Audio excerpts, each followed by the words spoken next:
বাজার থেকে বেশি দাম দিয়ে মিষ্টি কিনে না এনে ঘরে বসেই খুব অল্প উপকরণে এরকম বেবি সুইট বা ছোট মিষ্টি বানিয়ে নিতে পারেন। খেতে মজা, স্বাস্থ্যকর হবে।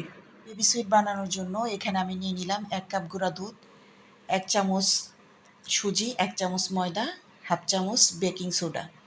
এবার ভালো করে একটু নেড়ে নিলাম চামচের সাহায্যে। আরও দিয়ে দেব 1 চামচ ঘি। হাত দিয়ে একটু নিয়ে নিলাম সবটুকু ঘি। এবার একটু ঝুরঝুর করে মেখে নেব। এইদিকে আমি লিকুইড গরুর দুধ জাল করে রেখেছিলাম, সেখান থেকে আমি দুধ দিয়ে দেব, ঠান্ডা করা দুধ।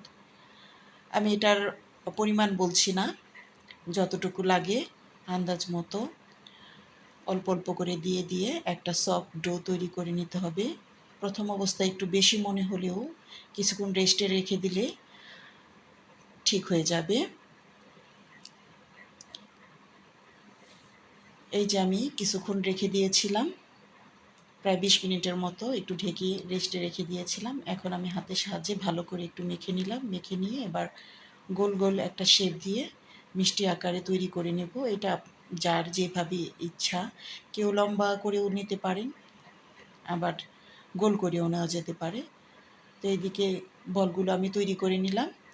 শিরার জন্য চুলায় 1 কাপ পানি দিয়ে দিয়েছি, দিয়ে দিলাম 1 কাপ চিনি।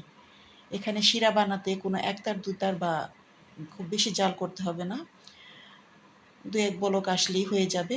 তো আমার শিরা তৈরি করা হয়ে গেল। এদিকে কড়াইতে দিয়ে দিলাম সয়াবিন তেল।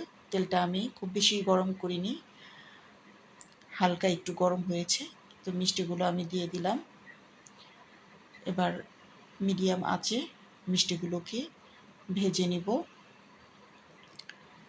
তো অর্ধেকটা মিষ্টি আমি কালার কম করেই তুলে ফেলেছি, বাকিটা আমি কালো করব। এর জন্য বাকিটা আবার আরেকটু ভেজে নিব। ভেজে একটু কালো করে নিলাম।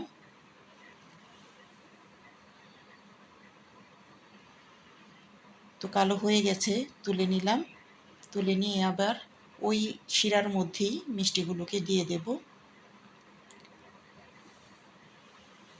এলাচ দিতে ভুলে গিয়েছিলাম, তো আমি 2টা এলাচ ফাটিয়ে এবার মিষ্টির শিরার মধ্যে দিয়ে দিলাম।